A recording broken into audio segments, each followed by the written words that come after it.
Hey guys, next topic we're going to cover in this class is circles. So the first thing we're going to take a look at is an equation of a circle. So this up here is an equation of a circle. The x and the y should always be left as is.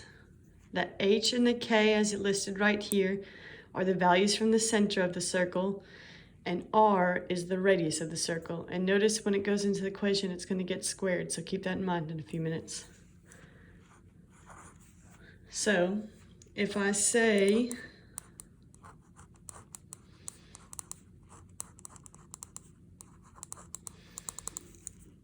that this is my equation of a circle. Now, if we look back up here, I noticed something a little different. The minus sign stayed here, but this one turned into a plus sign. So think about it for a minute. What would have, or what caused it to change into a plus sign? What would I have plugged in for k? Well, if you said a negative, you are correct. Because remember, if we have minus and negative, it's going to become positive. So a lot of the questions this week are going to ask you to identify the center and the radius of the circle. So if you notice, like what we just talked about here, when you identify the center, you're actually going to change the values that we have here. So it says x minus 4 here, but the center of the circle would be at positive 4. Same thing here. What did we say this was in order to make it a positive? Well, it was a negative. So here would be where the center of the circle falls. To get the radius, if we backtrack, this is the r value squared. So how do I undo squared? Well, to do that, we'd square root. So what is the square root of 25? It's a perfect square. It's just 5. So what would that look like? I'd have my center at 1, 2, 3, 4, 1, 2, 3. Put a dot. The radius is the distance from the center to any side of the circle. So to make the graph, I'm going to count 5 units up, right, down, and left. So 1, 2, 3, 4, 5. Here's one side. 1, 2, 3, 4, 5. Here's the other.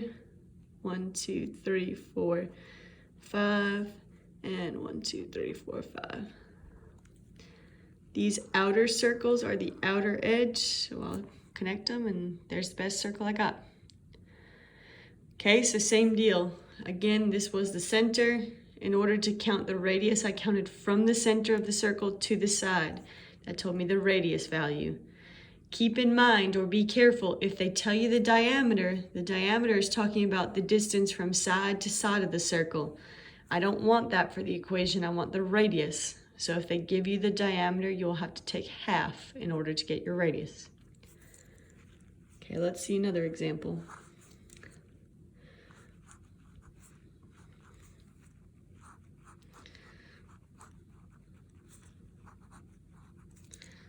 Okay, here's another equation of a circle. So same as before, I'm gonna shorten it. I wanna identify the center and the radius of this circle. Well, when I come to the x value, there's nothing being added or subtracted there. So it's not that nothing exists, but more that it's at 0. What about the y coordinate? What would this be? If it's positive 1, it was originally negative 1. To get the radius, I take the value out back and square root it. And if you notice this time, when you go to take the square root, you don't get a perfect square, and that's perfectly okay. Round the decimal a little bit. It may tell you on the worksheet where to round to, but for our purposes, I'm going to say it's about 6.5. So again, if it asks you to graph, it may not. Put the center down first, so 0, negative 1 would be right here. And I'm going to go 6.5 up, right, down, and left. So 1, 2, 3, 4, 5, 6. That'd fall somewhere in between 6 and 7.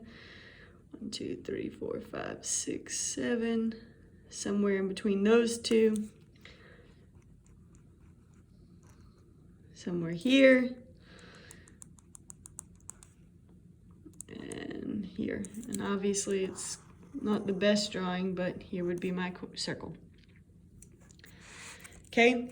They may also ask you to do it the other way, so they may give you the center and the radius, and they want you to provide them with the equation. So now we're going to do the opposite. I'm going to use this and plug it into here. Remember, these values here are representing our h and our k, so x and y should stay. So it's going to be x. If it was positive 3, when it goes in the equation, it would be negative 3 squared plus, what did we learn about 0? Well, we just did it right here. If the coordinate is 0, it's just the letters. So in this case, it's going to be plus y squared.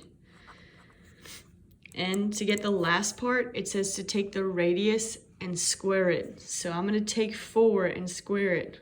Well, 4 squared is 16. So this would be my equation of the circle. Okay, and one more. Let's say the center's at -8 and -50 with a radius of, I don't know, 10. So again, here's my x, here's my h, here's my k. If it was negative when it goes into the equation, it will become positive. This one's also negative, so it will be positive. I'm going to take 10 and square it, so that would be 100. Okay, so there is your equation of circles. I've attached a sheet underneath this. I'd suggest copying into your notes, as well as another video from another teacher with explanations.